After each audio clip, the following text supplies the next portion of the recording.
reminding you to watch sports. Hey everyone, it's Scott Hansen from NFL Red Zone reminding you to watch Sportsballers, the podcast that gets you caught up on everything Washington sports and beyond.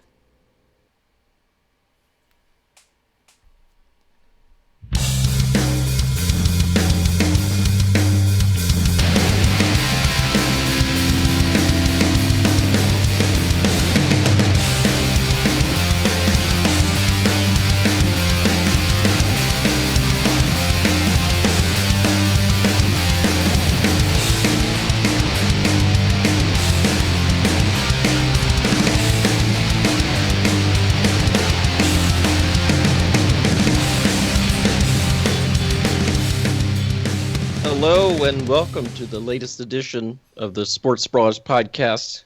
I'm Evan Ash, joined as always by Corey Puffett and Eric Meyer. The Sports Brawlers podcast?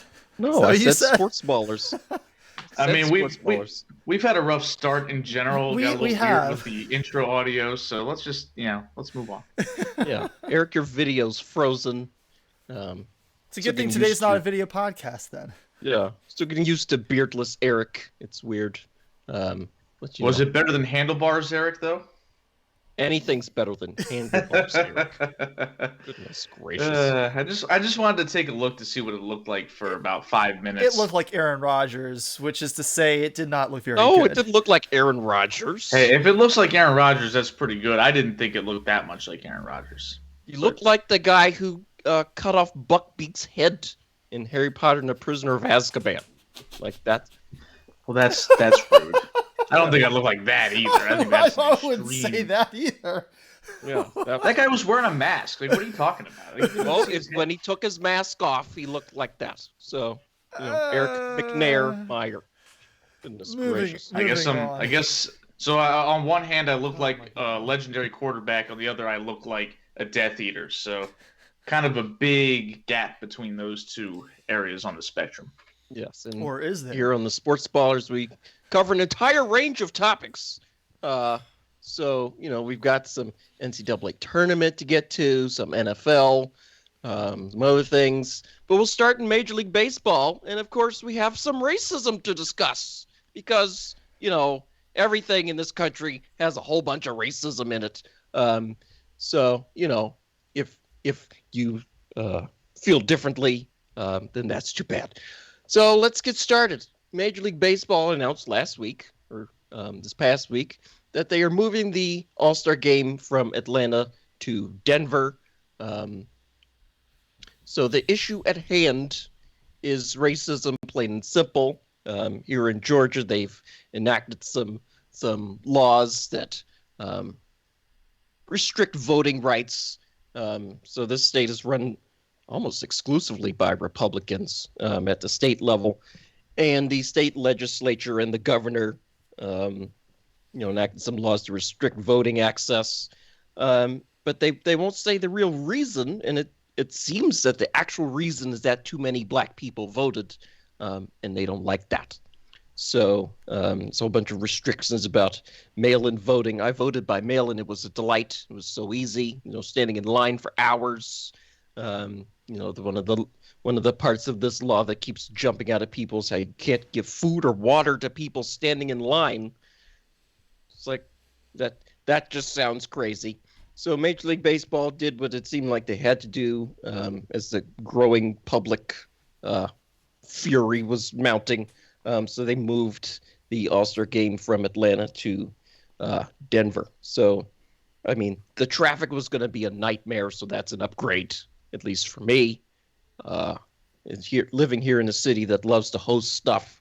When the Super Bowl was here a couple years ago, the traffic, that was 3 years ago now, I think. The traffic was insane. Maybe it was only 2 years ago. But yeah, Major League Baseball taking what seems like a necessary stand, and hopefully, it sends a signal to our idiot governor and state legislature that, this overt racism isn't as cool as it used to be. Yeah, I mean, the one thing that I'll say here, though, is Major League Baseball probably should have made this decision a little bit sooner than it did, because it really made the decision based on corporate pressure. Companies like Coca-Cola and such, who were opposed to these changes to the rules regarding elections in Georgia. That's really who Major League Baseball ultimately bent to, and obviously that makes sense. I mean, it makes sense that you bend to corporate pressure. You need those funds, but I'm just kind of tired of these organizations waiting to be pressured into these kinds of moves. And then, of course, the statement released by the Braves is just completely tone deaf. Completely misses the point of all of this. Leave it to the Braves to be tone deaf, and, right? They've been doing that for decades. And perhaps the worst part of the statement, I mean, the whole statement was bad, but the worst part to me was we had hoped our city could use this event as a platform to enhance the discussion. No, you didn't. No, you didn't. What? There was absolutely 0.000% chance that you were going to enhance the discussion of voter suppression during the All-Star break in your city. There is zero chance that was going to happen. If anything, this now is your opportunity to enhance that discussion, to tell the GOP, hey, look, you cost this city the All-Star game. You lost this state revenue from the All-Star game. Get your act together, stop suppressing the vote, and maybe Major League Baseball will award us for our efforts and give us an All-Star game in the future. Yeah, it was pretty laughable. Like, they were going to get on TV right before the home run derby starts and just be like, before we let Vladdy Jr. come up and rip bombs all over the place, we're going to talk to you about voting rights. Please. Mm-hmm. That was never going to happen. That was not part of the equation. And it's beyond that with the Atlanta Braves, because they don't play in Atlanta anymore. And a big part of the reason they don't play in Atlanta anymore is because of racism. Mm-hmm. So it's all interconnected. They wanted to get away from the downtown area where a lot of black people were, and they moved it out to the suburbs, and they ensured that public transportation couldn't access it from the city. So it's basically they kowtowed to the white suburbanites that want to go see the Braves without having to be within a stone's throw of any quote-unquote riffraff as they see it. Like, that was purely and simply what this is about. It was basically like white flight came to Major League Baseball and did it with an entire damn team instead of just with some neighborhoods. I mean, this is very tone deaf from them, playing the victim about this without having any concern for the actual issue at hand. And I find it hilarious when I see people say stuff like, read the bill, it actually expands voting rights. When was the last time you ever heard of Republicans do anything to expand voting rights? When voting rights get expanded, Republicans lose. That's why they try to do stuff like this. And they're on record saying that. So there's no doubt about what the motivation was here. I mean, I find it all so disingenuous from the Braves, from the people that are complaining about it, like the governor of Texas boycotting the first Rangers game because he was supposed to throw out the first pitch, but he's decided to throw a temper tantrum instead. It's all performative politics to me. And, you know, I understand that we wish, obviously, that Major League Baseball would have been a little bit more progressive with this and would have handled this, you know, proactively instead of reacting to corporate pressure. But it's also Major League Baseball. The fact that Major League Baseball, the most conservative major sports league, and that includes the NFL in America, is doing this tells you that everybody's feeling the pressure here. This isn't just about, you know, the woke liberal movement or something like this. This was a travesty of a bill that passed, and there's legit fallout from it, and the state of Georgia is going to have to deal with this beyond just Major League Baseball. Yeah, no, I mean, no matter how you cut it, this definitely is still progress on the part of Major League Baseball, you know, on the platform of social issues. Like, there definitely is that. You know, I think we're just kind of in a place in this country where a lot of us are tired of this, you know, baby step progress, and we just want the whole thing, and we're not going to get that, but it doesn't mean that we can't demand it and still expect it, and keep it in perspective that they're still not doing this quite right. It's better than it would have been at any point in the past, but it's still not quite where it needs to be, and we need to continue pushing for more progress on that front. Yeah. So, the Braves are claiming that businesses, employees, and fans in Georgia are victims of this decision, which, isn't true at all. Nobody's. It's not like the team itself has gone away forever, and the stadium got imploded overnight or anything like that. Like that's nonsense as well. And Eric, I like the point you made about the Braves moving from Turner Field to what's now called Truist Park out in the suburbs. Like you said, it's impossible to get to it. You can only drive there. And this was also, like you said, done on purpose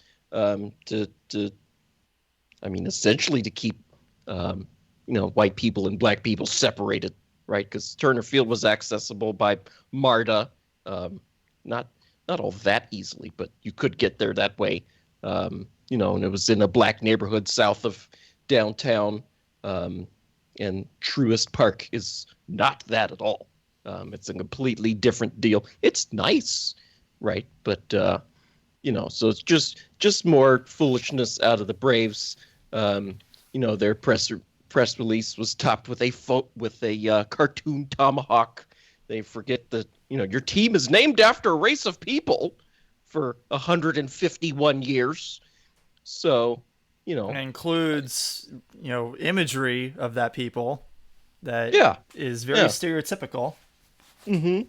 Yeah. So, just, oh boy, the Braves. We mentioned that Texas's governor threw a temper tantrum. Maybe he was actually making a good decision for his health because the Rangers hosted a super spreader event on Monday.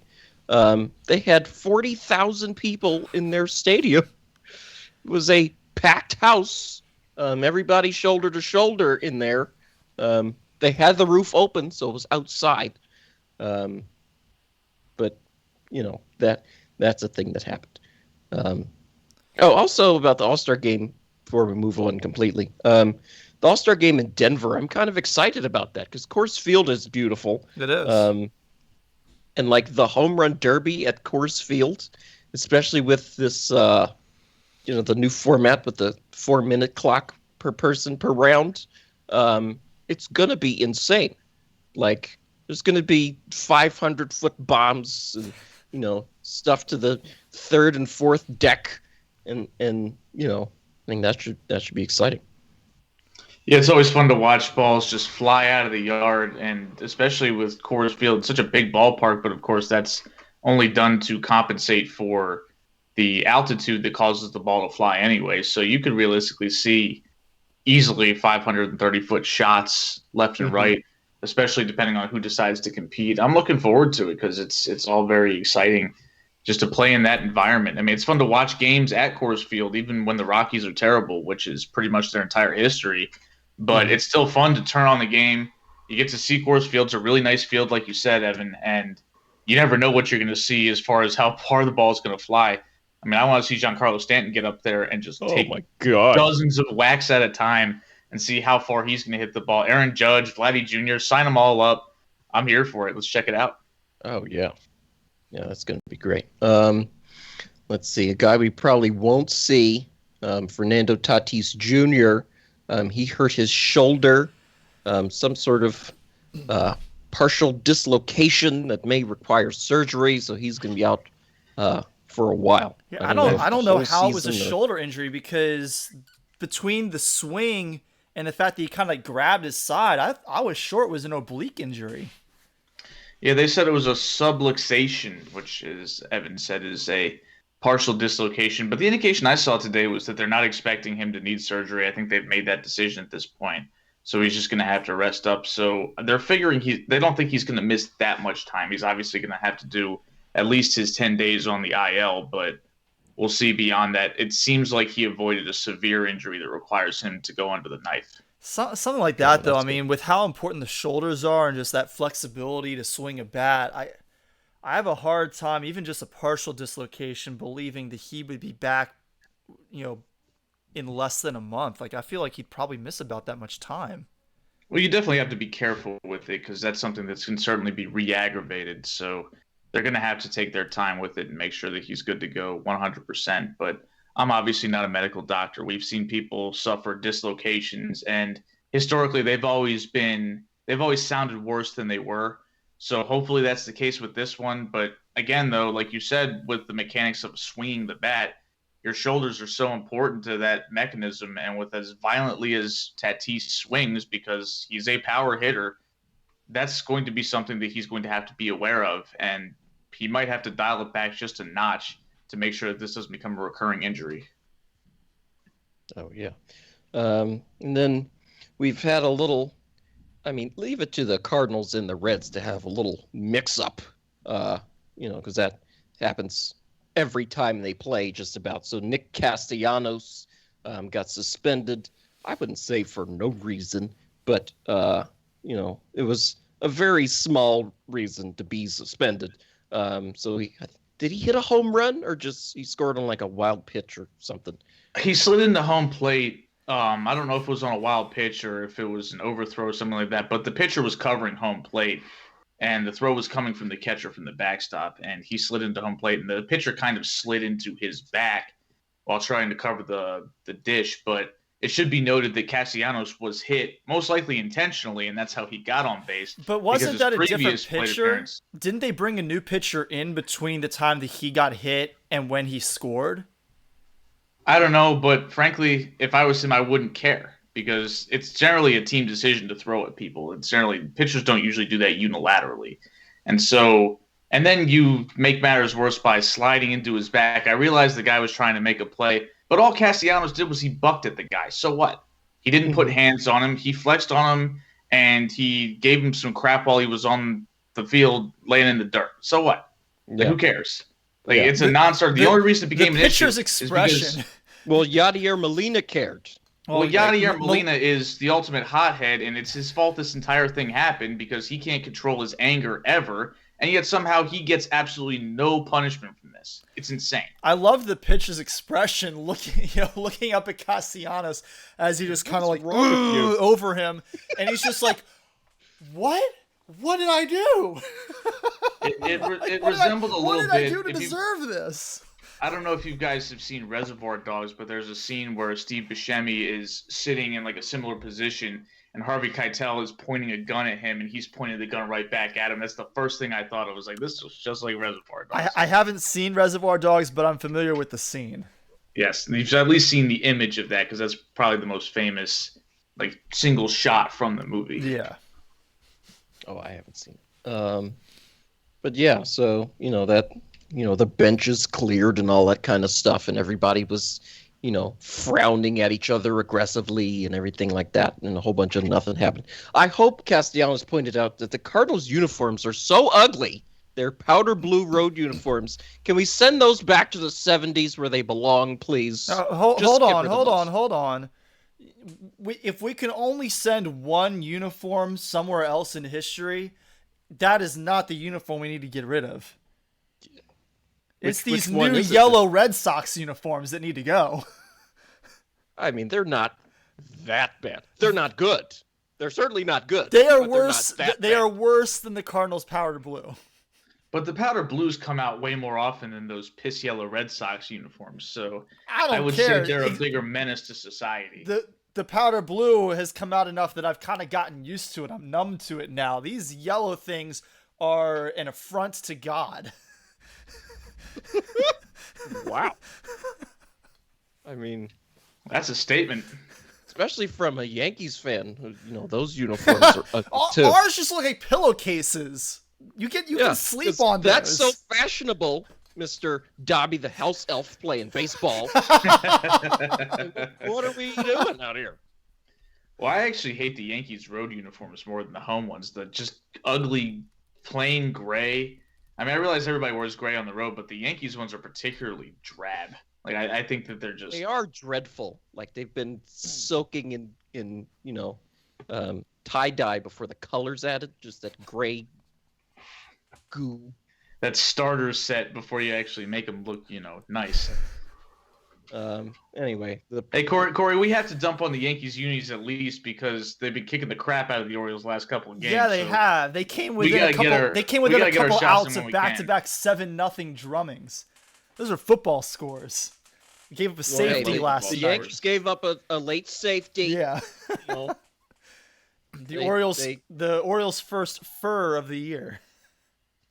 First home run in general. Yeah, we didn't hit any home runs, and it was useless in Boston. No, it was useful because Ryan Mountcastle is on my fantasy team, and he came around to score. Which fantasy team? Which fantasy team? I'm in another league. Okay, okay. So that was because our league has not begun yet. Our league begins on Monday. Yes, so Evan's in a normal league. Started on time when the season started. Forgive me if fantasy football season doesn't start in week 4. So it's week 2. Give me a break. I have a feeling that's probably going to be like people are going to be asked, okay, can we just start in the first week next year? So yeah, especially as Nick Castellanos has hit 4 home runs this week, and he's going to be suspended next week, and I'm going to be screwed. Right? Yeah.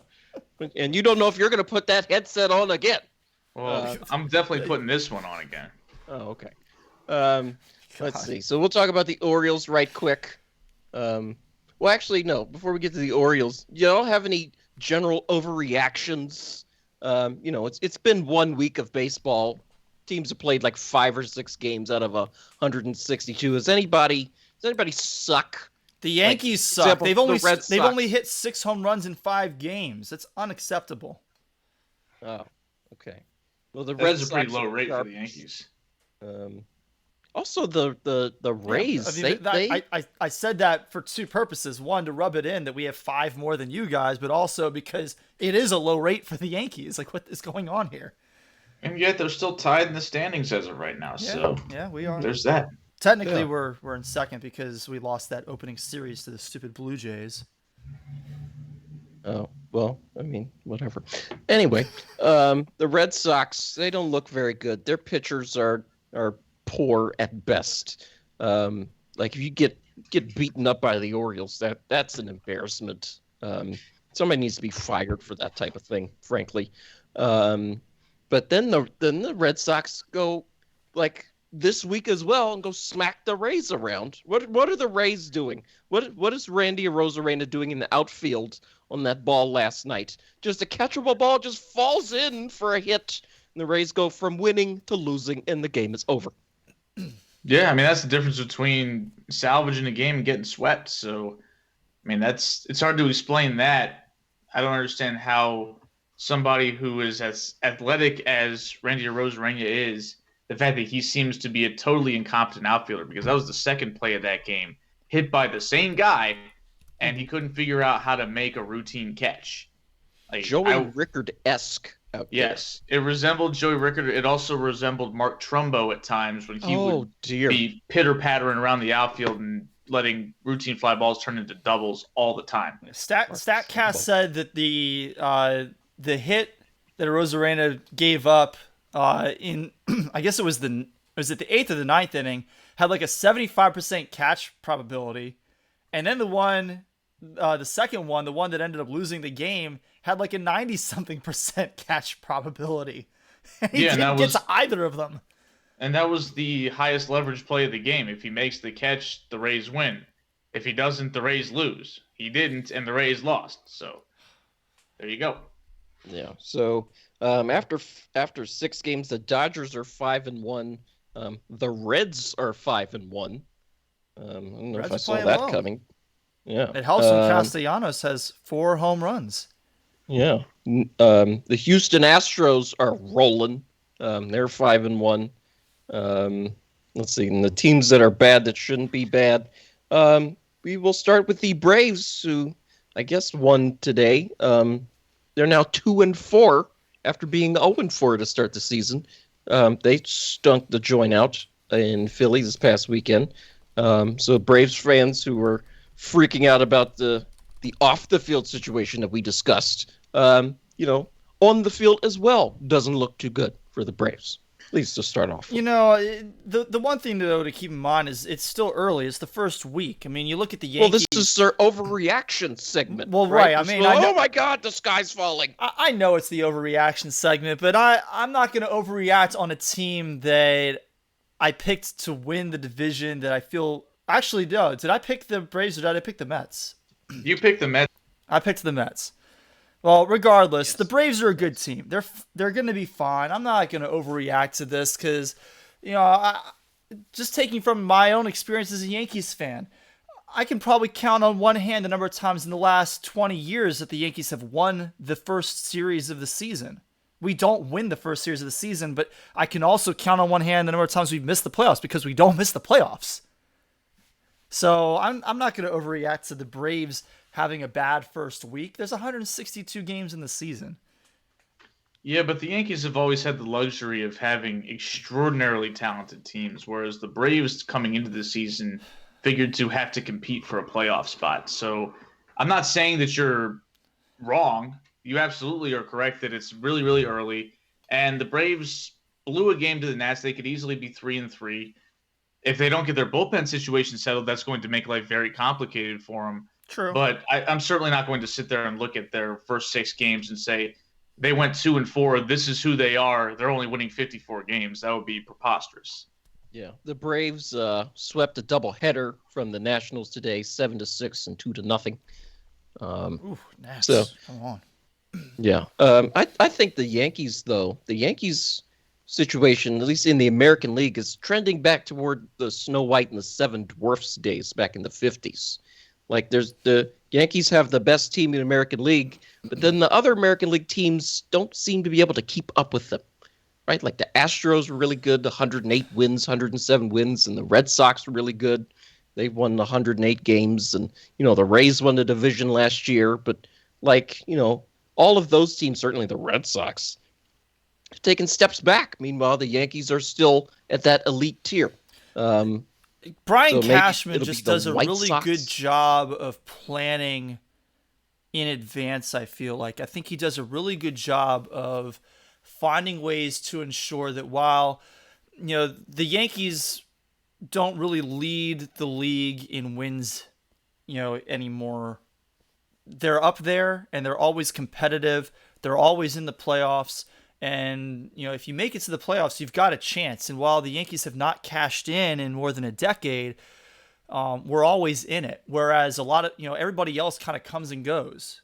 We're never the number one team in the American League. Somebody always gets more wins than us, but it feels like it's always a different team. The Astros have been the closest thing the Yankees have really had to a true rival over the past decade because they're the only team that's been able to lead the league in wins multiple times. Yeah, that's a good point. Yeah, and you have to admit it helps that the Yankees have a big payroll, Well, so yes, they can go out. I'm certainly not going to doubt that. Certainly Brian Cashman has a lot of tools to work with to accomplish that but task. He does well with those But he does tools, great with it. I mean, there are other teams whose GMs, I don't think that they would have this level of success in New York, even with our payroll being what it is. You're absolutely right, because you just look at Boston. I mean, the Red Sox have probably actually had a higher payroll over the last decade compared to the Yankees, and they're very inconsistent. Yeah, they are volatile. I mean, as hell. they've won 2 World Series in the last 10 years, which is more than the Yankees have. But they've also finished last in the division, which the Yankees have not done. Yes, exactly. They've cashed in when they've had their opportunities, which is a credit to them. Yeah, absolutely. But you build your team in baseball for the purpose of perennially being a high-level playoff team, because you can't just go in there and say, okay, we're going to make a 1-year run to push all our chips to the center of the table to win the World Series, because the playoffs are a crapshoot. You don't know what's going to happen when you get there. But the Red Sox, to their credit, have somehow managed to cash in when they've been really good. It's just that they don't stay really good for long because they trade generational talents to the Dodgers. And then the Dodgers are another example where I would say they've actually been a step ahead of the Yankees, where they've been better than the Yankees have, but they're also a big payroll team. Oh, Eric froze. Oh, and Evan, I can't hear you. All right, hold on 1 second. I think we've got a little bit of technical issues. Yeah, I cannot hear you at all, Evan. Give me 1 second. I'm going to figure out what's going on here.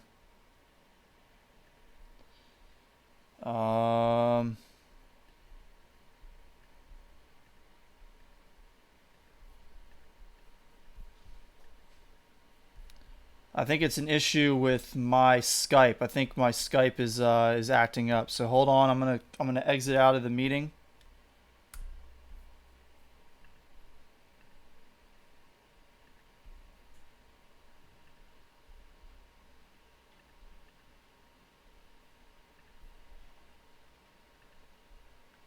And we're gonna try this. Sorry, folks. Bear with me. Occasionally we have some technical issues. Not a whole lot else going on. Oh, Works there we pretty go. slow. All right. Okay, so we back? Yeah, I can hear you guys. They could hear me the whole time. I explained technical issues and all that, but we can jump back in. Okay, so anyway, bottom line is a lot of money, but the Yankees have stayed good. That's not a guarantee with a lot of money. Red Sox are bad. Dodgers are great. Yankees are good. End of story. Yeah. The Orioles started off a season with a sweep of the Red Sox at Fenway Park. I think it's the first time the Red Sox have lost 3 games in a row to start the season at home since 1948. So, that is too bad for them. The Orioles the starting pitching carried the day on the opener, even though the opener got rained out last Thursday. They played Friday. John Means pitched 7 scoreless innings. Matt Harvey pitched okay in game 2. He ran into some trouble in the 5th inning, only went 4 2/3, but the Orioles bullpen was the story of the day that day. Kept the Red Sox off the board, or kept them from, blowing the game, I guess. And then on Sunday, the Red Sox pitcher was bad. The Orioles scored 10 runs in the first 3 innings. Bruce Zimmerman, who's from Maryland, went 6, I think, scoreless innings. Maybe gave up a run. I think he gave up 1 or 2 runs, but the Orioles had scored 10 by then, so it didn't matter. Orioles win 11-3. So we shift now to Orioles 3-game set in New York, which has been the complete opposite story. So, we got smoked on Monday night, 7-0. That wasn't fun. You'll have to let us know, Corey, when Stanton's grand slam comes down. It's still in orbit somewhere. Yeah. Which planet is it in orbit around? Let me see. I've got they actually put a tracker on it. It looks like it's over the South Pacific currently. Okay. Yeah. Oh my goodness. So, that happened. Last night wasn't really a whole lot better. Final score was 7-2. And game 3 is tonight and going on right now, I believe. I think they're just about to get it underway. Okay, yeah. Saying top first on the MLB At Bat app. So, the Orioles, it's a roller coaster, but, just glad to have baseball back, right? Yeah, first pitch was just thrown. It was a ball by Jameson Taillon. Okay. Eric, what are your thoughts of the Orioles to start off the year? I mean, the fact that they swept the Red Sox was a surprise just because we didn't expect the Orioles to sweep pretty much anybody this year. So that was a nice start to the year. And we knew coming in that they were in no position to compete with the Yankees. We knew that in any series, especially in the Bronx, that the Orioles were going to be outmanned big time when they went head-to-head, especially in a series where we're looking at the back end of our rotation going up against Garrett front Cole. End of theirs. Yeah, it was just the matchups were not there for any type of success, and that's not even factoring in the fact that the Orioles have a serious deficit in talent compared to the Yankees. We knew this would be the case. The Yankees are going to torment the Orioles this year. They'll probably do it again next year, but that's part of the rebuild. I mean, we're still rebuilding. A lot of people don't like to hear that because it's been a couple of years, but it's a process, and we were in such a bad state a couple of years ago. I feel optimistic about this team being relatively competitive. It's just not going to happen against the Yankees. Yeah, it's not going to happen overnight either, right? It's been No. a couple years, and baseball rebuilds take, 5 years before you really see any changes at the major league level, right? And it takes 5 years to find out if your rebuild actually even worked, which is why Right. it can be frustrating. Yeah, in 2018 that was rock bottom, right? That wasn't even year one of the rebuild. That was year zero. It hadn't even started yet. So now that it's 2021, some of the young guys are starting to come up and make an impact, but it's just not there yet. It's going to take a little while. And getting absolutely pounded every single night by the Yankees. It's just part of the rebuild process. It just sucks to go through it right now. Austin Hayes, Orioles outfielder, has hurt himself again. I think this happened on Sunday. So he made it a whole 3 games into the season before he hurt himself. So he's got a hamstring injury. He's on the 10-day injured list. I don't know what the deal is with this guy. It's always something. Last year, his injuries were, bad luck related. He got drilled in the ribs by a fastball. So he was out for a few weeks because of that. If I got hit in the ribs by a pitch, I would just be dead. Like, you can just bury me in the infield dirt. That's it. We're done. So he actually finished that game and kept playing. And then, he was like, yeah, this hurts a little bit. And got I don't know if an x-ray is appropriate or what, but he had some broken ribs. So hopefully he gets it. He can stay healthy or something. Wishing him a speedy recovery from this latest injury. So, Corey, what about the Yankees? You apparently have notes but didn't bother to write them down. So...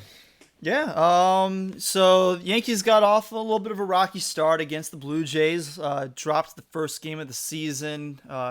Garrett Cole had a pretty good outing, gave up a home run early, but other than that, was just about untouched. I mean, he pitched really well. Unfortunately, when it came to extra innings, Nick Nelson gave up an unearned run, and that allowed the Blue Jays to get off to a 1-0 start. Yankees finished up the series 1-2. And then Garrett Cole pitched yesterday, and he's already got 21 strikeouts on the season. He pitched his second game before the Yankees got through their first time through the rotation. So Jameson Taillon is pitching his first game of the season tonight. In fact, the bats have been pretty good. We haven't, as I mentioned earlier, we haven't hit a whole lot of home runs, but Aaron Judge, Clint Frazier, DJ LeMahieu are all off to pretty good starts. Gary Sanchez already has 2 home runs on the season. Your boy. Yeah, my boy.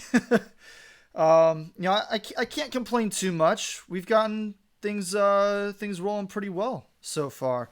Garrett Cole struck out 13 yesterday. Hopefully we can get this win today. We'll get a day off tomorrow, and then a third straight series against the AL East starts Friday against the Rays. And then when we podcast next week, the Yankees will probably have just finished up their 4th series of the season because they play the Blue Jays again already, and they have a 1:00 game next Wednesday. Oh, wow. At the Orioles, we got Boston this weekend, Thursday, Saturday, Sunday. And then the Seattle Mariners come to Baltimore for 4 games. Okay. So we'll see how that goes. And then they go to Texas. The Yankees don't have a 4-game series until the end of the month against your Orioles in Baltimore. Orioles. Oh, okay. Yeah. Well, yeah. So it's exciting for the season's off to a nice start. The Nationals and the Mets, had their series postponed. They announced today that those are going to be made up 2 doubleheaders and a common off day to get those 3 games in. Yeah, Nats had some COVID issues. Yeah, like half their team is on the COVID injured list. Yeah, I would feel bad for you guys having to miss opening day. You guys had to wait until Friday to get your season underway because of some rain on Thursday, but didn't really matter. You guys still swept the Red Sox, so Yeah. maybe Feel it bad works in for your the favor. Mets. They didn't play at all until Monday. Yeah.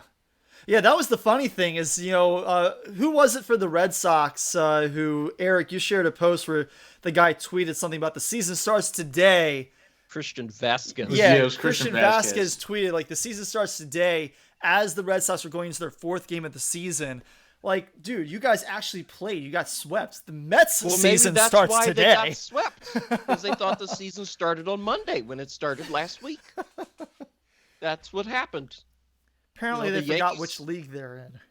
Yeah, or, what day of the week it is or something. Something. What are you even talking about? The season starts today, but you just got beaten down by this crap team. Right? What? Let's I guess they wanted a false start. Yeah. I don't know what they were talking about. So the one bit of news, one bit of thing today to talk about with the Yankees is that Aaron Judge is not playing today. Apparently he has some side soreness.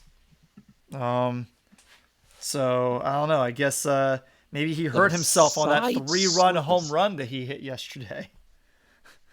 Wasn't that let's talk about Yankee Stadium and the right field cans of corn that go for home runs, right? It's just a little pop-up over the second baseman's head, and it's a home run. What are we doing, right? Rio Ruiz's home run was off the end of his bat, straight up in the air. Y'all have the same opportunity as the road team to take advantage of that, and y'all don't, so I don't want to hear it. Blooper, just a little nubber over the fence in the second row. What is going on? Right, each one of those was like 340 feet.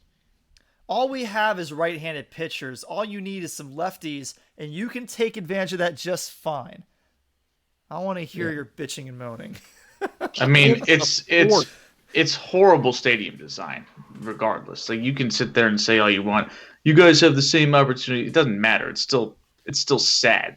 Like, we're legitimately complaining about Rio Ruiz's home run, and he was our guy. So right. Yeah. It's just it's dumb though. Like, I don't want to see a home run to Rio Ruiz. I don't want to see a pop fly turn into a home run. It's silly. Just be glad y'all scored yesterday. I'm glad. Yeah. There you go. It was like not to score any runs. It's not fun. I mean, I would like for you guys to not score any runs. I'm tired of the Orioles winning more games than they should against the Yankees in seasons that the Orioles suck. Like, every time the Orioles are like the second worst or the worst team in the AL East, somehow y'all win like 9 or 10 out of our 19 meetings. There's one year where you guys won like 17 straight against the Orioles. What are you complaining about? That was in 2019. Yeah, that was the last full season. You're acting like this happens all the time. Oh. You're overblowing it. You see one loss to the Orioles and it just warps your mind. Like, how the hell did we lose to that crappy team? So you assume it happens all the time. Sound like an Alabama fan if they lost to Ole Miss twice. Like, you lost a game. Time to run Nick Saban out of town. He can't coach anymore. It became Hugh Freeze owns Nick Saban because he got a couple of wins off of him.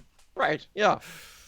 Meanwhile, Hugh Freeze got $1 bajillion and then got fired for cheating because he beat Alabama twice. Yeah. Oh, among other things. Yeah, there was some stuff going on. Some hookers on speed dial maybe might have played a role. Yeah. Oxford, Mississippi. That I've never been. I don't think I'll be visiting soon, but Anyway, moving on to basketball. NCAA tournament wrapped up this past week. So in the Final Four on the men's side, Gonzaga beat UCLA on a buzzer-beating 3 in overtime from basically half court. It was a tie game. We were headed to double overtime. Yeah, we were headed to double overtime. I was watching. I was trying to play. I think I was playing Call of Duty. Taking a little break from it and flipped the TV over to the basketball. Like, oh, it's an overtime, because I had seen the score of the Baylor-Houston game. That game was a snoozer. That game was not interesting at all. Yeah, that game was a snoozer-rooney. We Rashonda and I were playing. We played Hearts with my parents instead of watching that game. Oh, okay. Sounds like Super Bowl 48. I was hosting a Super Bowl party at my apartment and we ended up playing board games by halftime because there was nothing. There was no game. There was no game. In the championship game, Baylor beat Gonzaga comfortably. Gonzaga will end their season however many games they won. So they lost. So the bracket challenge leaders. Let's see. How are we pronouncing this? Let's see. I think it's Zadelstein or Zadelstay because it looks like his last name might be Adelstein. I think it's Zach Adelstein, maybe. I don't know. Yeah. So we have Zach Adelstein, who none of us have met, correct? None of us have met. He's a random person who I guess saw our link on Twitter for our bracket challenge, or else was just entering every single bracket challenge on ESPN and happened to stumble upon ours. Take all of those people's money. This guy kicked our butt. It wasn't close. He finished in the 99.2 percentile on ESPN. Yeah. Meanwhile, I was 17th percentile. Right? I probably only did better than people who were filling it out as a joke. I was trying. Even people who filled out as a joke probably did better just because of random chance. Right. Yeah. It's a mess.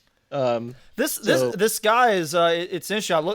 I looked him up, and it appears that he's I guess DFS Army is a website that gives you like pointers and like they have people who kind of coach you on how to play daily fantasy sports, and he coaches people on how to play college football daily fantasy. So he's a pro at this. Yeah, this guy's like a pro at this, and somehow he stumbled upon our contest. He joined it. Happy to have him. Upset that we lost to him, but happy to have him. So this is like what happens when a bunch of amateurs try to play one-on-one against LeBron.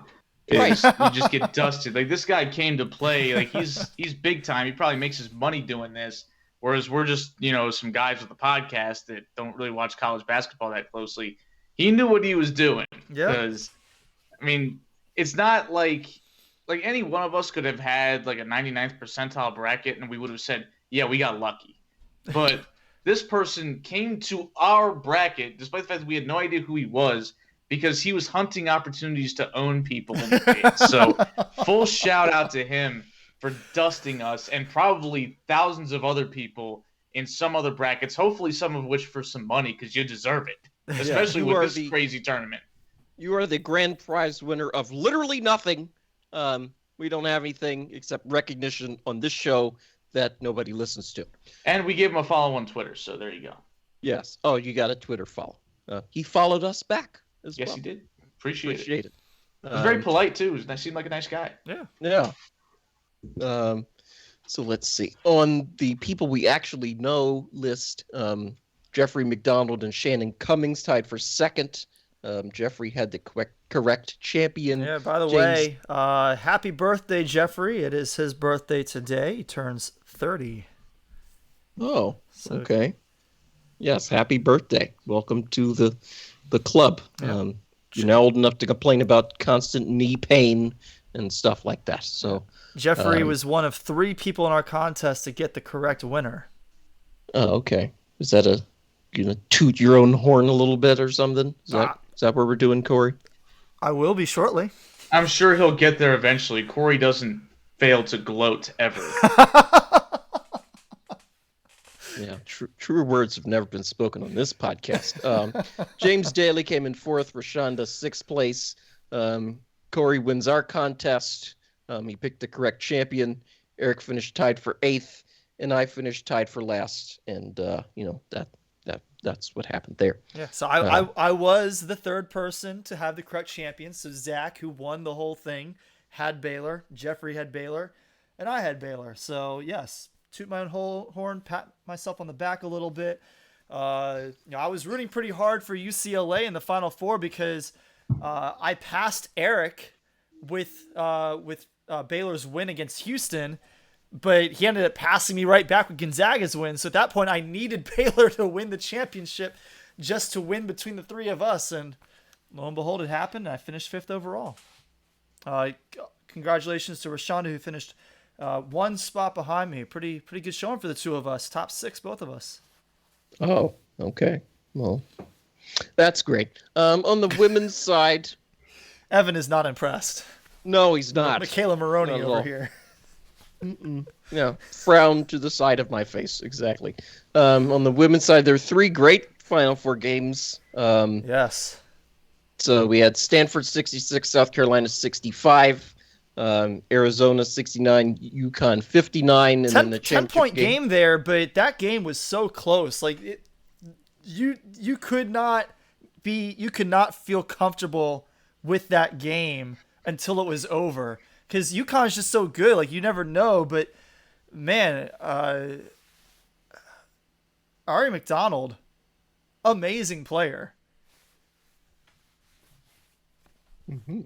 Okay, I didn't watch any of these games. Oh, you missed out. Those were some terrific, excellent games. So much more worthwhile. I mean, the men's Final Four was fine. Like, don't get me wrong, because obviously the Gonzaga over UCLA buzzer beater, like, that's appointment television. You know, if you didn't see it, you wish you'd seen it live. And I stopped gaming to watch that. And even though the championship game ultimately wasn't that close, Baylor made it worth watching, because the energy that they brought to that game, that was the most fun I've had watching a single team in a college basketball game in years, maybe in the past decade even. That was fun to watch. But I would take any of those three women's Final Four games over any of the three men's games, just in terms of the competitiveness and how invested I got in the game over the course of it. Yeah, it's wild because the women's game usually doesn't have games like that, except for maybe one or two per tournament. And yet here in the Final Four, all three of them were great, because usually there's one dominant team that just blows everybody off the court. Not this time. It was very competitive at the top.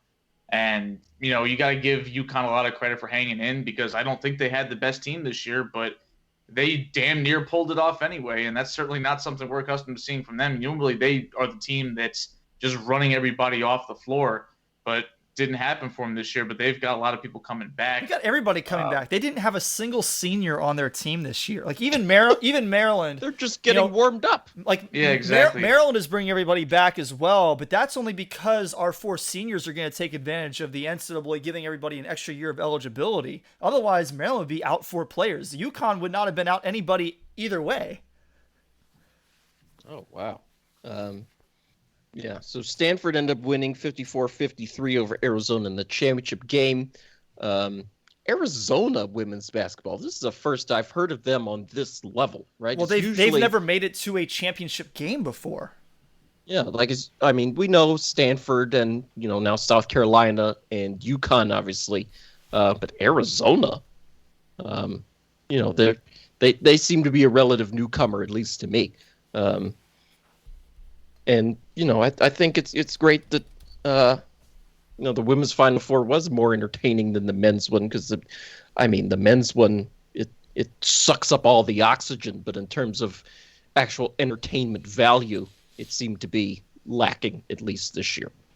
Yeah, so Ari McDonald, the point guard for Arizona, she's apparently jumped into the top 5 in the latest WNBA mock draft. She's a pretty short girl, but you see some short guards in the NBA, and in the WNBA, you can definitely get away with being a little bit undersized. She's got so much talent. Her energy is great.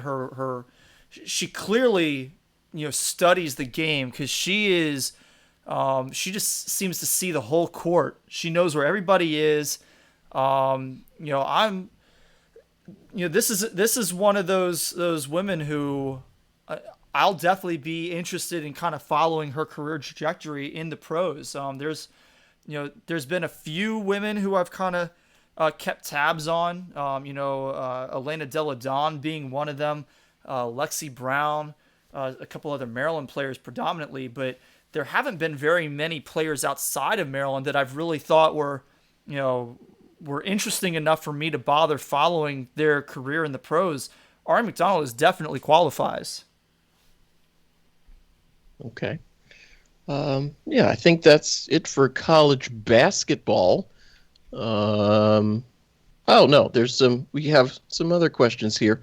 Um, Lexi Brown says that the men's game should switch to quarters like women's college basketball has done. I completely agree. It seems kind of archaic that you're still playing 20-minute halves. Like, it gives me kind of a pre 3-point line, pre HD kind of vibe that they play the 20-minute halves. It's kind of feel like all the games should be at blazing hot coal field house. Rather than a game with this newfangled thing called air conditioning. So, Well, why they just- don't do it though. It's because they would they would lose an official timeout, because right now you have an under 16, an under 12, an under 8, and an under 4 timeout in each half, right? So you got 4 official timeouts in each half, and if you switch to quarters, I mean, you're not going to take like an under 6 and an under 2 timeout. You're going to take like an under 5 timeout or whatever they do for the women's game. So you're basically going to have one in the first quarter, you're in between quarters, and then one in the second quarter. So you're going to have 3 in the first half, rinse and repeat for the second half. So you're losing 2 official timeouts per game.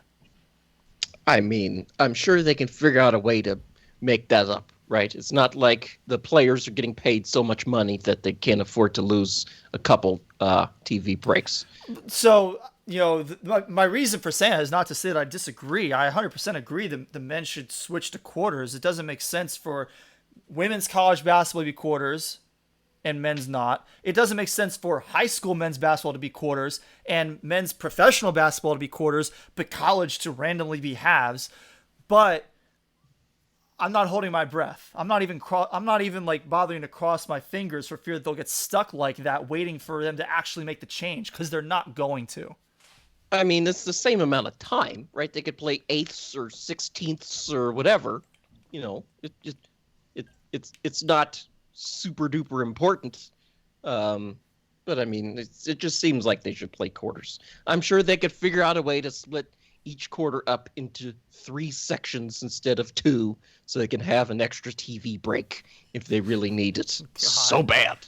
Yeah, I mean, these are supposed to be institutions of higher learning. I'm sure somebody can divide 10 by 3 and figure it out. Maybe if you subscribe to what is it called, the what's the new version of like teaching math? I always forget. Common Core? Yeah, Common Core. Maybe if you teach Common Core. I will say, if they want to go that way, and instead of going from 5 down, or instead of going from 4 down to 2, maybe go from 4 up to 5 per half or whatever it would be. And that's how they justify paying the players. I can live with it. I can live just with ask some more Mark breaks. Emmert. He's got a bank vault full of swimming cartoon ducks. I'm sure he's got an extra couple dollars. Let's see. Gino Oriema says that the women's 3-point line should match the men's. I don't disagree.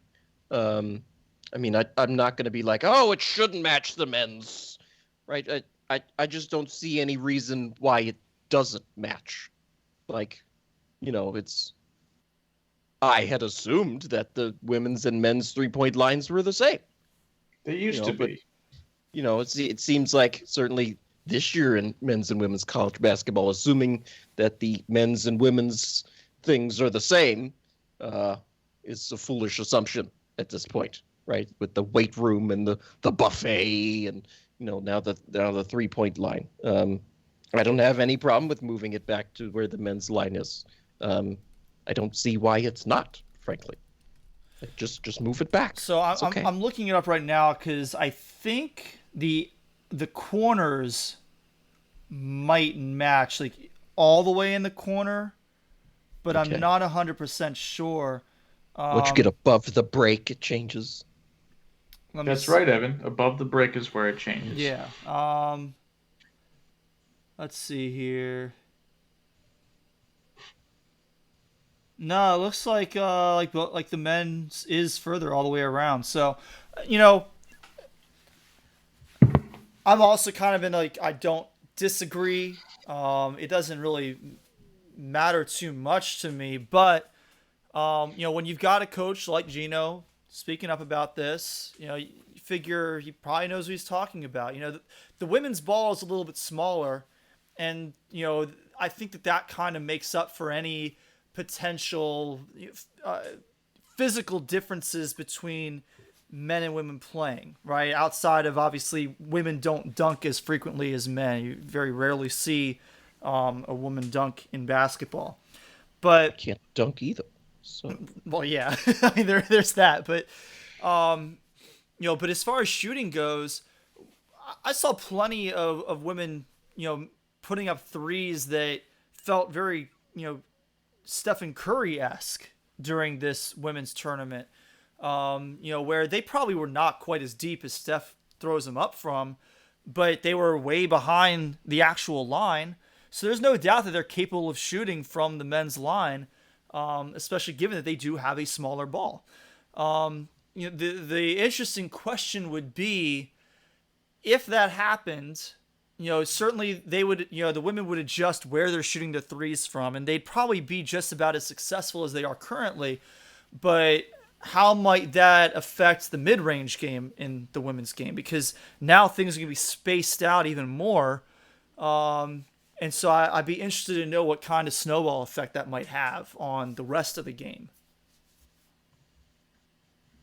Well, additional floor spacing usually leads to more open shots, so it would certainly lead to an increase in offense overall.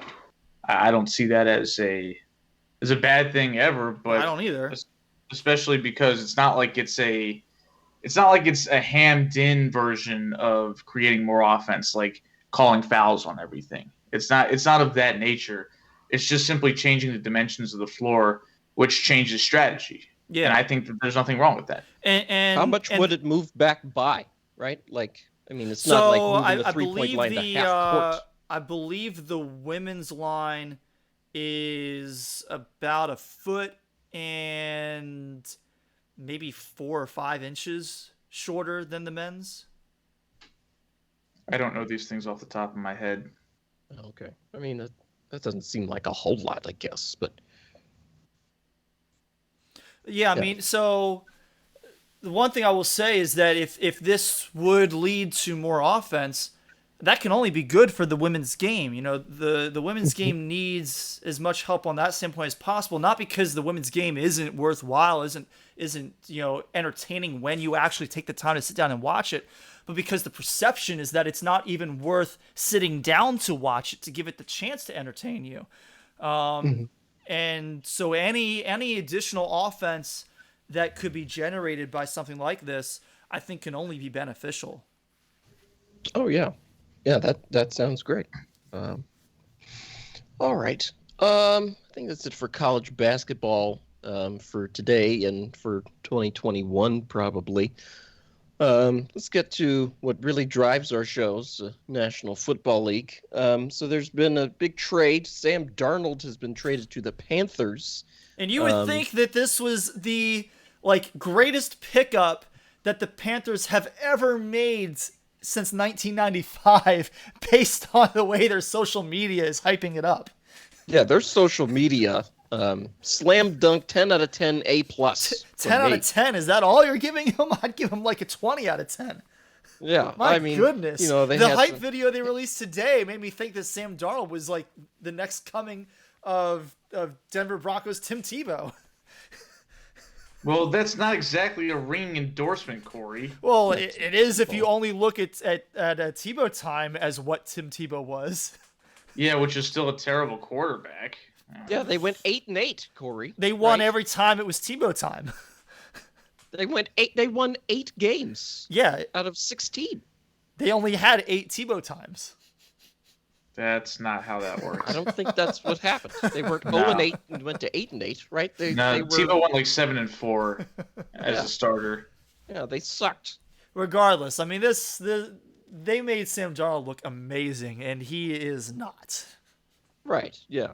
Yeah. I mean, all the glowing tweets and assorted silliness, right? Hey, Darnold, for example, that was amazing. Greatness. And I'm like, wait, am I being convinced that this guy's good? Because we've seen him see ghosts and just throw the ball to the other team for 3 years. Twitter was on it with their references. Yes, they were all over it. Absolutely. It indicates to me that they knew this was coming because they seem to have these memes fired up and ready to go for quick mass production and release. Mm-hmm. So I find it interesting, though, that it seems like everybody wrote Sam Darnold off for dead until this trade happened, and everybody said, oh, my God, there's so many possibilities here. Playing in Joe Brady's offense and with Christian McCaffrey and DJ Moore and all these guys. He's reunited with Robbie Anderson. Yeah, there you go. And Le'Veon Bell. Yeah. Wait, is Le'Veon Bell a Panther? No, he was on the Jets. Oh. Yeah, they might reunite with him, too. Let's hope not. But, I mean, I'm also happy for Sam Darnold because he looked so happy when he walked into that room and had a big smile on his face. Like, he was so happy to no longer be a New York Jet. And I just was like, I hope this works out for you, buddy, because you seem like your life was hell for the previous 3 years. Now maybe you'll end up in a better situation for sure. Is he going to be any good? I'm far from sold on that because even the people that we've seen go to improved situations like Ryan Tannehill, that's always the reference point that people use, specifically because of the Adam Gase connection. People love to hate on Adam Gase to such an extreme that they act like every single quarterback he worked with just had the worst year of their lives playing with him, and that's not true. Jay Cutler's best season with the Bears was with Adam Gase. Ryan Tannehill's best season with the Dolphins was with Adam Gase. Like, he was improving with Adam Gase. That doesn't mean Adam Gase is a good coach. And that doesn't mean that he's a good offensive coordinator even. It just means that he doesn't go out there and just ruin great quarterbacks for other people to pick up the pieces. Sam Darnold had a lot of responsibility for what happened in New York. He was bad, and it was usually because of how bad he was. It wasn't like Adam Gase was sitting there saying, hey, chuck it into triple coverage. He didn't do that. Sam Darnold did that. If Sam Darnold is the Panthers' plan for the future, they're going to waste Christian McCaffrey's entire prime. I mean, they got two quarterbacks on this roster. You got Teddy Bridgewater, good quarterback. You got Sam Darnold, terrible quarterback. Gee, I wonder which one they should start. I mean, they should probably draft somebody. Yeah. You know, like earlier today, Eric kind of, he gave me a little bit of a hard time for saying that Darnold has no talent because that's not entirely true. But on the spectrum between no talent and great quarterback, he's a lot closer to no talent than he is to good quarterback. I'd even put him closer to no talent than he is to average quarterback right now. That doesn't mean that he can't, move a little bit closer to average and maybe even good at some point. But there's 0.0% chance that he's ever going to be great. It's not happening for him. I mean, I wouldn't say it's not happening. I think it's unlikely, right? Like, I mean, Sam Darnold has a lot of traits that good quarterbacks have. He also has more traits that bad quarterbacks have. Yeah. Like, I mean, he's tall and can throw the ball really far, but, maybe he hasn't had access to competent coaching with the Jets, right? Like, I'm convinced that Patrick Mahomes would suck if he got drafted by the Jets. That's how bad the Jets are, okay? Like, they can't do anything right. It's not only Sam Darnold throwing the ball to the other team, but also Adam Gase being a buffoon, and also the owner being in Ireland, right? It's all of that mixed together. It's just a complete failure from the owner on down to the janitor at the Jets. I disagree with that because Patrick Mahomes with the Jets, would he struggle? Yeah. Would he throw more interceptions? Yeah, probably. But a lot of that would be because the team is in these situations every game where he has to try and force something late to try and make something happen. And when that's the case, you're going to make more mistakes than you would in a good situation.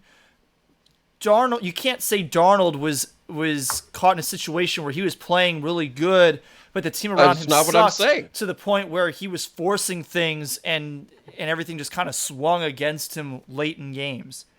What I'm saying is that the Jets situation made Darnold being not as good as he should have been worse, right? Like, you insert Darnold into this mess, and it's still a mess, right? Once sticking you're as Patrick bad Mahomes as in- Darnold is, though, I don't think that really it's- matters that much whether the Jets made him worse or not, because I don't think the difference is really that substantial between Darnold with anybody else and Darnold with the Jets. I mean, Darnold had his issues coming out of school that were readily apparent, and To everybody the but biggest Colin of which Cowherd. the biggest of which was he threw too many interceptions. He was too much of a gunslinger. He was too reckless with the football. But when you've got a quarterback like that, and he's admittedly very young for a quarterback entering his fourth year, he's, as everybody keeps saying, he's younger than Joe Burrow. But the thing with Darnold is that Evan has a point. Patrick Mahomes would be terrible with the Jets because Patrick Mahomes was not good as a rookie. He was a terrible quarterback as a backup. He had no idea how to be a quarterback. He was just a guy with a strong arm and good athleticism. He had to be coached to become a great quarterback. And credit to him for accepting that coaching and letting Andy Reid take him under his wing and becoming the best quarterback in the league. But bar none, he couldn't even remember the damn plays 6 weeks before the season. But he figured it out because he had great support. Sam Darnold was not getting great support from Adam Gase. That doesn't mean he's going to go to Carolina and become an all-pro, but there is something to be said for having absolutely zero support as a 20-year-old kid trying to learn the most stressful position in North American sports.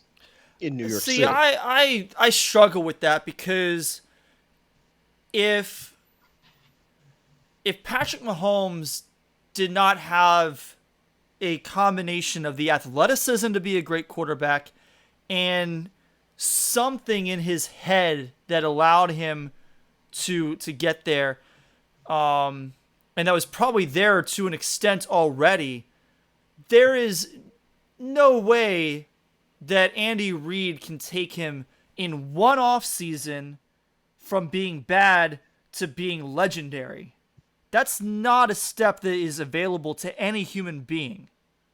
Well, I mean, it was in there, but you have to extract it out. That is not in Sam Darnold. I mean, maybe we just haven't seen it yet. And to that end, I would say think that it's while there. yes, I agree that Patrick Mahomes with the Jets would not be Patrick Mahomes with the Chiefs, I think that that's a faulty premise to say that he would be absolutely horrible with the Jets. He would be miles ahead of Sam Darnold. We would still recognize him as a good quarterback, or at least of having the potential to be a good quarterback. I don't see that in Darnold. I don't see any potential in him. You don't see any potential. None. You coach children for your job. You can't see potential, even in this guy. Not in Sam Darnold. Oh, That seems a little cold. I mean, I agree that it's a long shot. There's no doubt it's a long shot. You would expect after 3 years in the NFL that there would be some type of growth, and there hasn't been, and I get all that. But at the same time, dude's very athletic. He's got a great arm. He can run. He's got decision-making issues. But everything that was a red flag for him coming out of USC resembled the same red flags that we heard about Patrick Mahomes. So, again... Tell you what. I know we're about to talk about Dan Orlovsky for some not so good reasons in a minute, but if Sam Darnold ever has an ANYA, what is it, NE over A plus, whatever that thing is, of 100 or higher in his career, ever, even for 1 year, I will smack an egg on my face on the show. Okay, I mean, I think it could happen. I'm not saying it's going to, but if he has an average season or better this year, I wouldn't be completely shocked. I'd be surprised. If he has an average season or better ever in his career, I will be shocked. ever in his career. He's 23 years old, right? So, And I'd be surprised if he's still in the league at 27. A lot of bad quarterbacks have fallen ass backwards into a decent season. I think you're treading very dangerously here.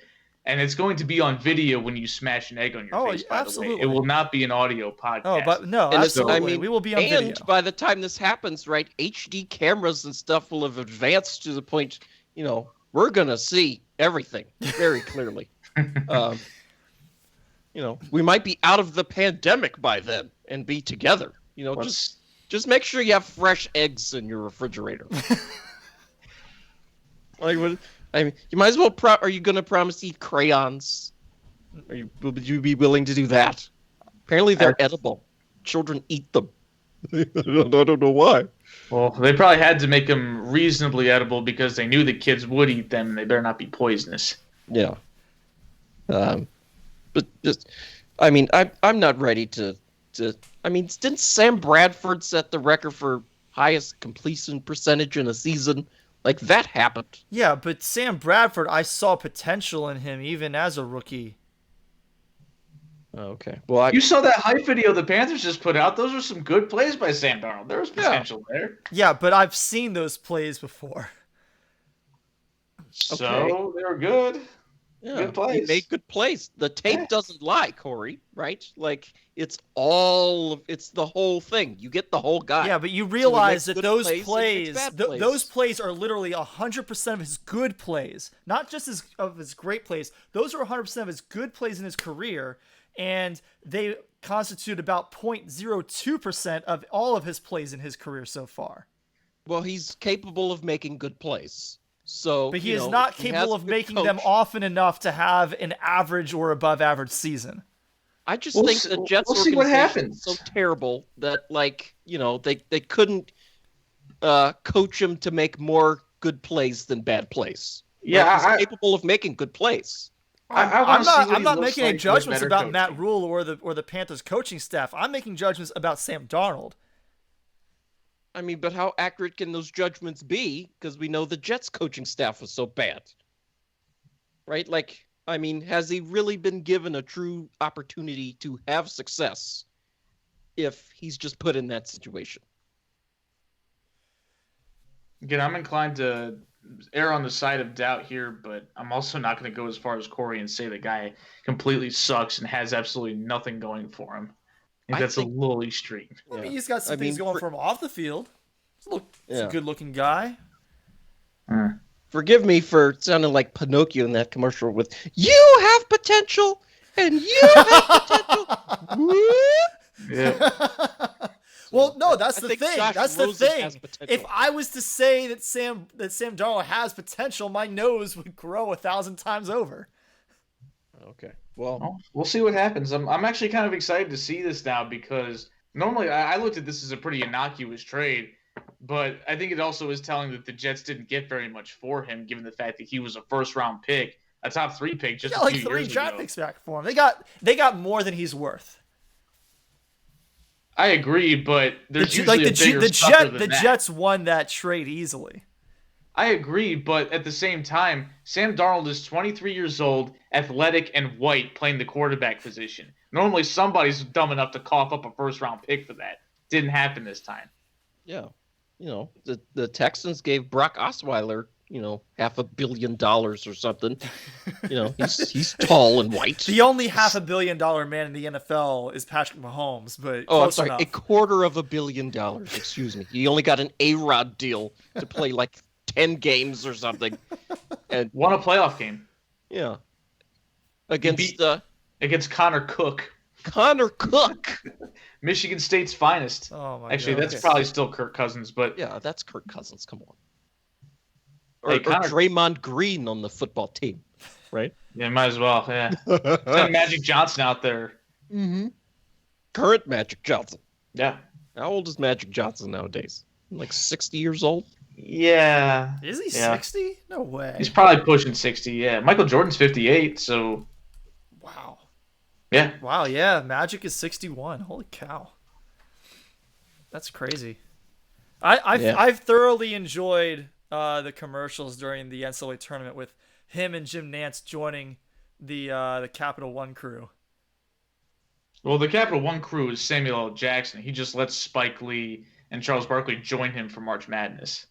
Well, but they've been on it in years past during March Madness. I kind of consider that the Capital One NCAA tournament crew. Sure, but my point is that Sam Jackson does it year-round. Well, it's a year-round gig. No, absolutely, sure. I also loved having the Indianapolis meme back. Bring it back. Bring it back. You do know we're in the Maryland, right? That's brutal. Yeah, in the Annapolis. Are you kidding me? Is it Charles Barkley? Yeah, it was Charles Barkley. We're in the Annapolis. I laughed my ass off the first time I saw that commercial several years ago. I loved that commercial so much. In the Annapolis. Oh my goodness. So let's talk some quarterbacks in the upcoming draft right quick. Well, probably not quick because that's not what we do on this show, to be honest. We spent 20 minutes talking about Sam Darnold. Oh my goodness. So Justin Fields apparently is lazy and has no desire to be great. This is coded language for being a black quarterback. And then Mac Jones is apparently the beacon of work ethic and responsibility. He's a white guy. So, this type of discussion comes up every year between black and white quarterbacks. It's been going on since, for decades at this point. That's why it's so appalling that it's still going on, because this is not something that, every few years this comes up. And yeah, you only talk about somebody being lazy and having no desire when he's a black quarterback, but it comes up infrequently enough that people can claim ignorance of that talking point. This happens every single spring. Every single March and April, this talking point comes up, and it is always about a black quarterback, and yet somehow these analysts never learn from it. Yeah, like Jamarcus Russell was lazy and had no desire to be great, but so was Johnny Manziel, right? Black people and white people are both capable of being lazy and being great at the same time. I'm pretty sure we said exactly that last year on the show. Oh, okay. Well, we repeat ourselves on the show. Well, you have to when people don't get the freaking message. Yeah. So, Dan Orlovsky, I don't know, fell in this trap or allowed himself this to is be not a trap. deluded. This is not a trap. This is, we're putting bells and whistles on this at this point. There's this is not camouflaged in any way, shape, or form. Orlovsky walked into it fully aware of what it was. Yeah, so Dan, what are you doing? Right? This isn't a whoopsie. Running out the back of the end zone, that's a whoopsie. This is a dude, come on, man. Jeez. This is brutal. So, I've been saying for a while I don't see it from Mac Jones. On the field he's unathletic, right? He's trying to be a professional athlete. He's not athletic. He can't move well, right? He's just tall and stiff. He's not that tall. Oh. He's 6'2". He's not that tall. Oh, well, he's not that tall. than he's me. not that big. But he's a professional athlete soon to be. He should be taller than any of us, but he doesn't have to be. He could be like Russell Wilson, but he ain't Russell Wilson either. Yeah, not Russell Wilson was a revelation at the college level. Maybe he had some of these issues that we're discussing. Yeah, being a black quarterback. Why do you have to go to Wisconsin for a year? If you saw Russell Wilson play at NC State, you knew, oh, this guy's great. What was I missing as Russell Wilson, annihilated the Yellow Jackets in front of me? I think we lost by 45 points. There's some shenanigans there that that was. Frankly, you could look at that from NC State's perspective and understand where they were. They were not clamoring to get rid of Russell Wilson by any means. In fact, they presumed that he was going to leave and go play baseball. And so they actually gave him senior honor status as a junior when NC State had their last game. But they had, and this is going to sound hilarious now, they had Mike Glennon waiting in the wings. I believe it was Mike Glennon. Maybe it wasn't. Somebody good that they thought was going to be a good player for them. Somebody and he was good. A freshman. Yeah, Mike Glennon was a decent college player. There's no doubt about it. That's how you get to the league. But my favorite thing this week from the whole Mac Jones stuff, though, is... Sorry, interrupt my story. You're just gonna interrupt my story. I thought that was my bad. I wasn't done. He was just getting started. Anyway, Russell Wilson everybody assumed he was out the door, and so they were getting ready to prepare for the next quarterback to come in. And then suddenly Russ pulls Brett Favre and says, "I'm coming back," and NC State was like, "Oh boy." Now, if you come back, our freshman quarterback that might start for us for 3 years is going to transfer. So they had to make a Sophie's choice. And they ultimately decided 3 years of this guy, who's not as good as Russell Wilson, is still probably worth more than 1 more year of Russell Wilson. So, end of story. Go ahead, Corey. So I was just going to say, one of my favorite things, getting back to Mac Jones, that came out this week was on his highlight video on YouTube. I noticed that the top comment on it is, I came wanting to check out Mac Jones and left wanting to draft Devontae Smith. Yeah, because I showed you that, and because I watched the highlight video and I had the same conclusion. Yeah, like you watch that highlight package. There's probably like 2 or 3 really good throws from Mac Jones, and there's probably 11 or 12 amazing plays by Devontae Smith where he gets wide open or he catches a short pass and he just outruns everybody at the end zone. Yeah, so I'm not going to sit here and say there's no chance Mac Jones will be good because I haven't seen him at all at the NFL level yet, right? Are you saying he has potential? I don't know if he has potential. I haven't seen enough yet, and I haven't really started my deep dive into all the highlights and everything yet. I'm going to do that over the next couple of weeks to prepare my own sort of first-round draft board. Well, Hugh Jackson's not available. He's coming over here. So that's okay. I don't need Hugh Jackson. In fact, he'd probably just confuse me. I think I have a better eye for talent than Hugh Jackson does. I know that's saying a lot considering I'm not an NFL coach, but I don't. Is Hugh Jackson? I think that just tells you how little not anymore. He's Jackson. But again, with Mac Jones though, it seems like despite everything we may say about how uninspiring and how unimpressive he is, the winds are blowing towards the 49ers using the 3rd pick in the draft to take him. And to me, that better work. That better work if Kyle Shanahan and John Lynch decide to go that way. And I think it'll be a Kyle Shanahan more than a John Lynch in that case. Then if it doesn't work, Kyle Shanahan needs to be dismissed. Well, I mean, that's with any quarterback, right? If you draft a guy and he sucks, everybody's fired. Yes, but Kyle Shanahan has developed a bit of an aura of being the boy genius coach. He's kind of got a little bit of that going for him where people would say, oh, there's no way you can fire that guy. And then you look at his resume and you realize they've missed the playoffs 3 out of the 4 years he's been the coach.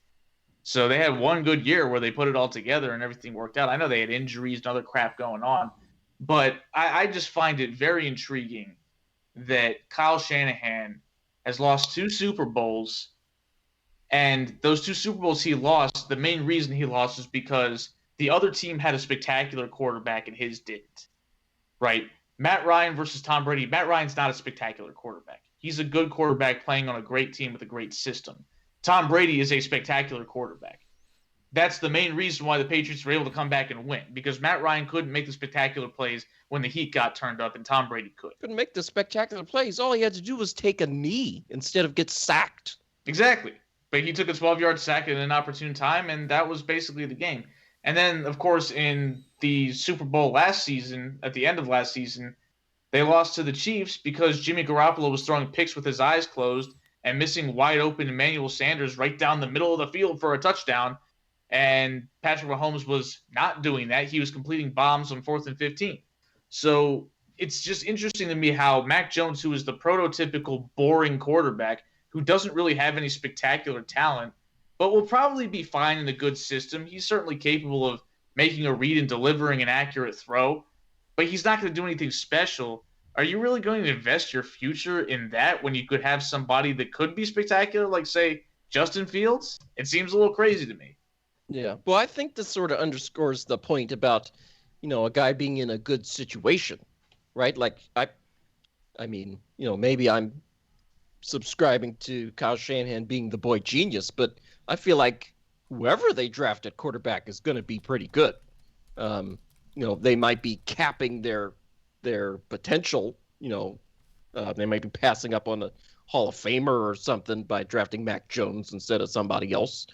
But I think wherever they draft is going to be in a situation where he can have some success.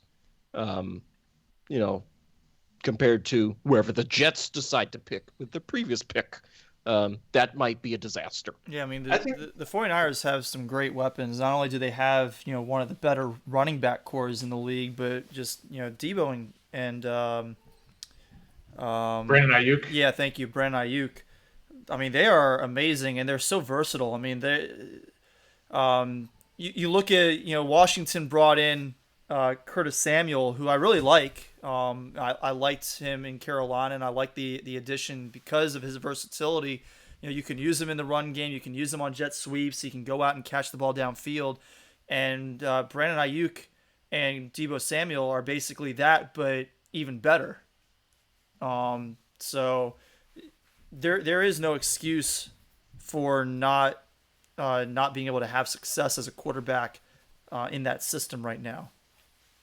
Yeah, and of course George Kittle as well. Right. Well, yeah. He's the best player on their offense, Yes. so having him would be, and hopefully he'll be healthy this coming season because he's a big part of the reason why things kind of went off the rails with their offense at least. But I think that this is going to be a telling moment about the ethos of Kyle Shanahan because, like I mentioned, Matt Ryan, good quarterback, very good quarterback at times, but doesn't do anything individually that's spectacular. He's not a great athlete. He doesn't have a particularly strong arm. He doesn't make insane throws. He's capable, though. He's very capable. Whereas then he goes to San Francisco, and the initial plan for the 49ers was they wanted to acquire Kirk Cousins, who is another guy who, again, capable. He can throw the ball. He's not a great athlete. He's not super big, super fast, super strong, anything like that. But he can certainly make the plays. It maybe indicates to me that Kyle Shanahan doesn't want to draft somebody that's going to go off script because Justin Fields is an incredibly athletic quarterback whose best asset is his ability to make plays off of script. And therefore, as a young player, he might be inclined to do that a little bit more often than a coach with a very rigid system would want. I mean, we remember how during the Atlanta days as the offensive coordinator, Matt Ryan, who was a renowned veteran at that point in that locker room, was not allowed to audible. It was all about what Kyle Shanahan wanted to do at all times.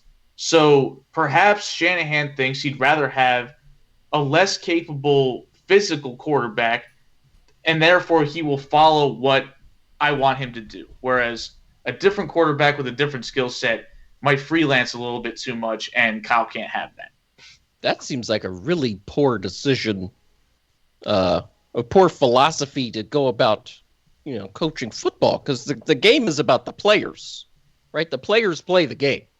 I know this is groundbreaking revelation that the players play, but you have to let the guys on the field decide what happens.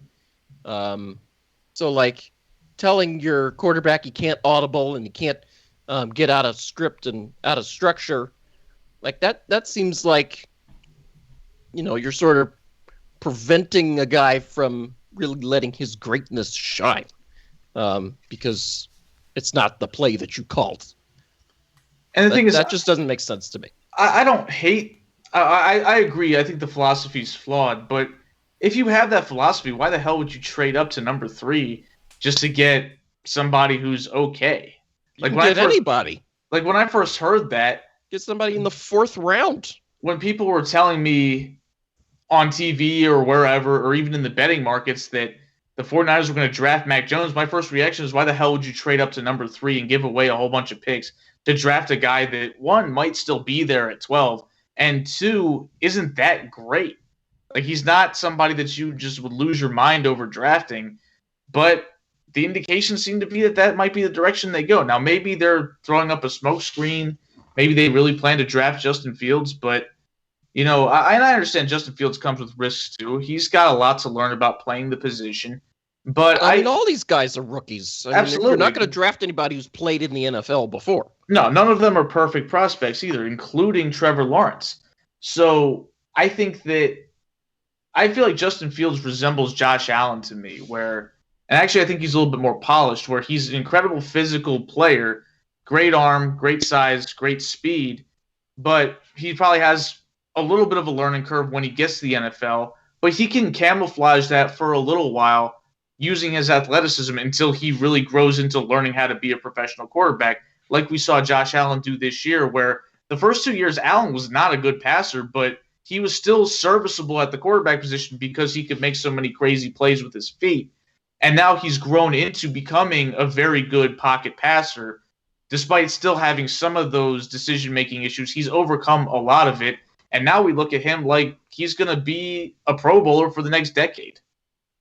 I mean, I watched Josh Allen's first NFL game. It was against the Ravens in 2018 in a torrential downpour. I want to say the Ravens won like 47-3 because not Nate Sudfeld. What's Nate? Nathan Peterman? Peterman. Yeah, he started that game for the Bills.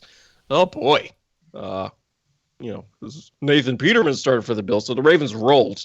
But when Josh Allen came in, I want to say in the second half, like, oh, this guy's got a little something. This rookie from Wyoming, of all places. But I mean, I think the Bills were kind of competitive in that second half. The Bills obviously had plenty of other issues, but Josh Allen had a little something. I didn't even know where I was going with this, to be honest. If you remember that season, though, the Bills were supposed to be the by far and away favorites to get the number 1 overall pick. They were supposed to be tanking. And they were starting Nate Peterman at quarterback. Yeah, and they played the Vikings, who were like a 17.5-point favorite in Minnesota. I want to say the next week after the Ravens game. Yeah, and the Bills just completely crushed them.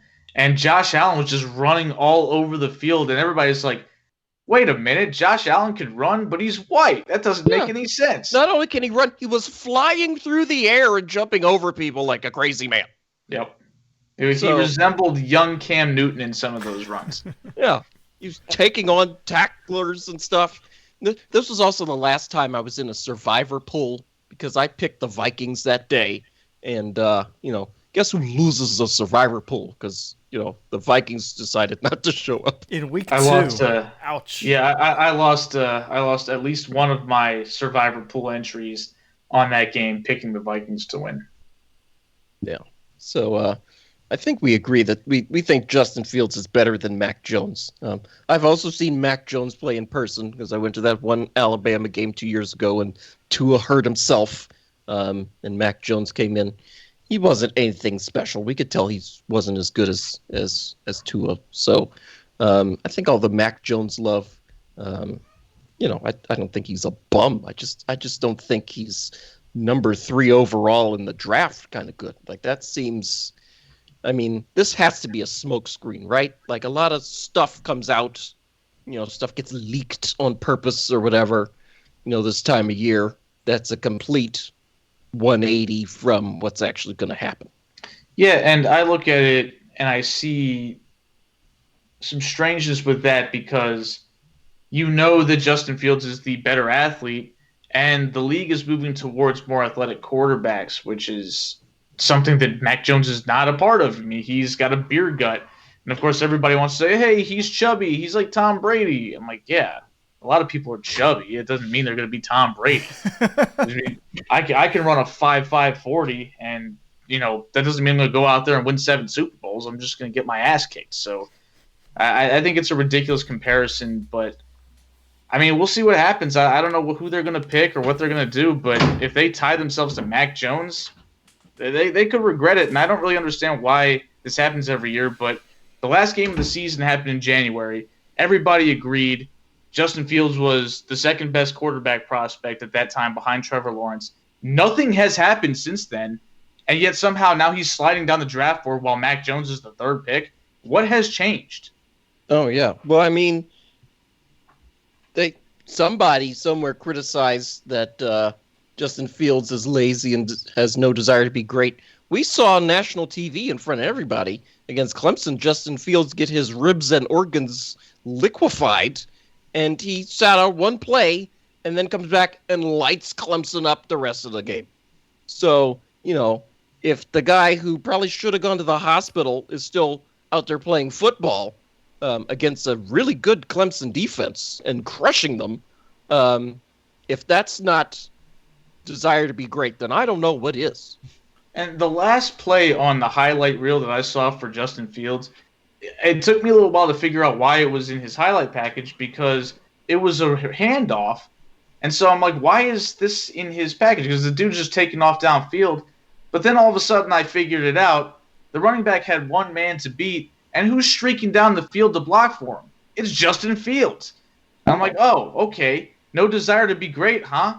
Then why is he hightailing it down the field to go check a defender when his running back probably would have beat him anyway, and they were up by a ton of points? Oh, right, because he wanted to finish the play. Because that's what great players do. Mm-hmm. And, I mean, the game has changed where you have to have an athletic quarterback. You can't have a guy who's just a statue, right? Because it's you can if he's good enough, but very few quarterbacks are good enough.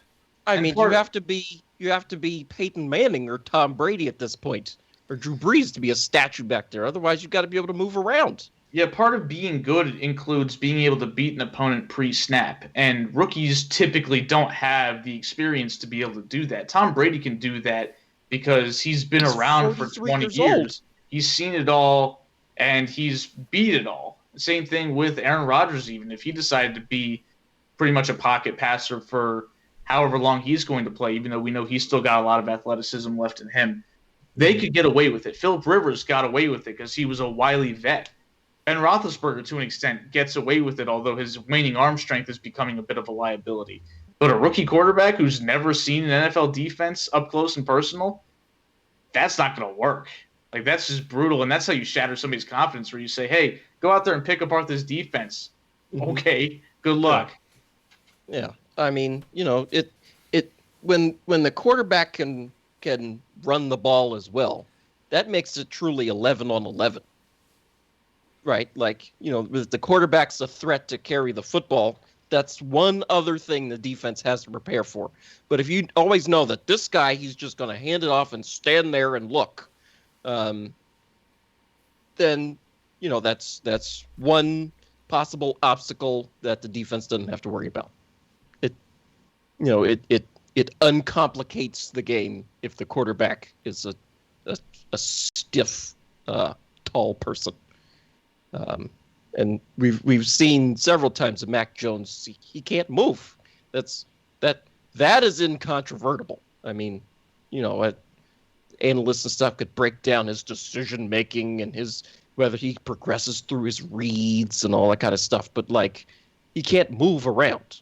He never had to progress through his reads because he had Jalen Waddle and Devontae Smith open whenever he wanted.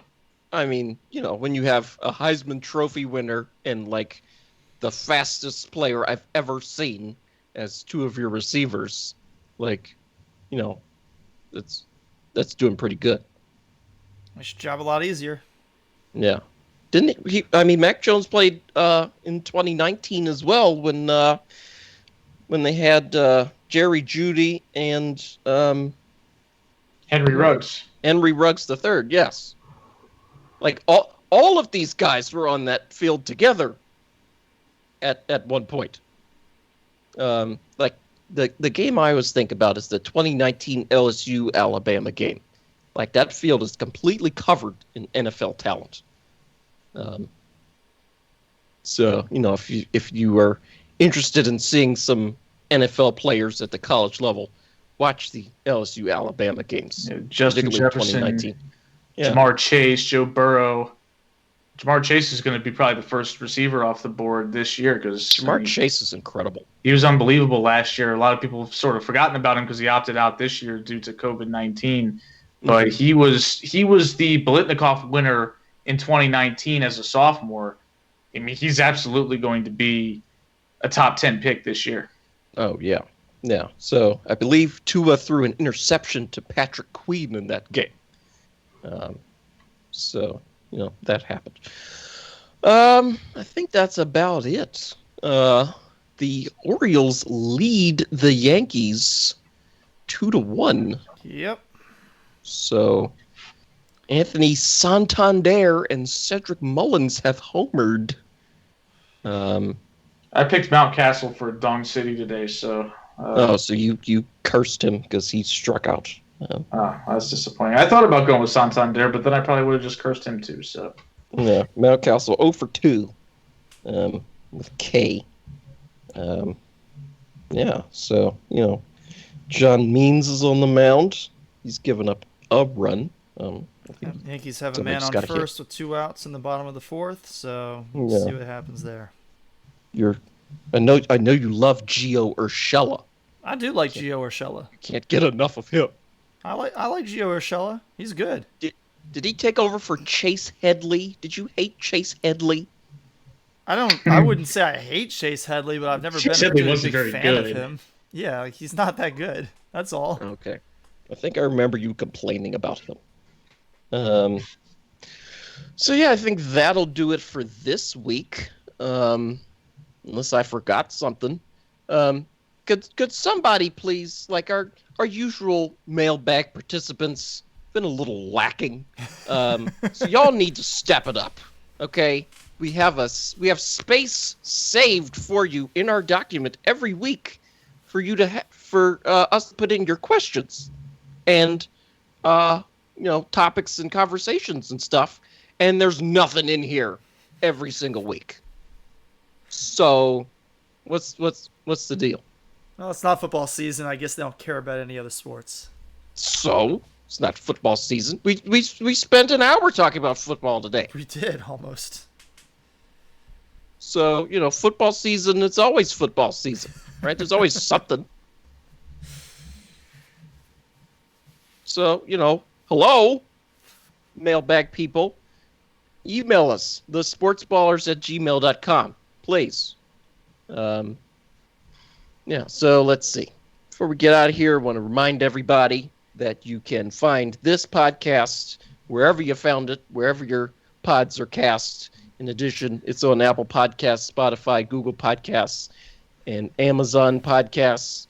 You can follow us on Twitter at Sportsballers18. You can follow us individually. Corey's at Corey Puffett. Eric is at Quagmire67. And I am at Evan_Ash13. Be sure to like our Facebook page. Believe we are live on Facebook right now. We also have a YouTube channel that all of our live streams get posted to. So there's plenty of ways that you can find us and plenty of ways you can interact with the show. And we do hope to have a live video podcast during the first round of the NFL draft like we did last year. We are still working toward making that happen. Yeah. I'm looking forward to that. That's going to be fun. Yeah. I believe I am in line to host that again. So, that's 3 weeks from now. All I know is that even if it was my week to host, I just push it off and I'll host the next show because there's no way I'm hosting that and doing all the producing stuff because that was difficult to keep up with everything last year. Oh yeah. Well, I mean, I don't know how to do any of the producing stuff in terms of the sound and whatever. Like if any of you out there happen to, I think the only people who listen to the Ash Backwards podcast are on this podcast right now. But the sound quality and stuff wasn't nearly the same. There was never any editing. That wasn't a thing. I couldn't do that. So, just it's great to have Corey as a member of our team, so we actually can do a few things right.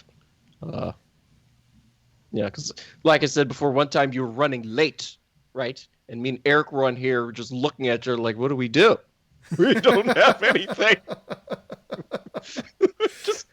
just get off the Skype. If Corey doesn't show up, there's no podcast. Like it literally would not have happened. So I don't remember what I was talking about. Sure to subscribe.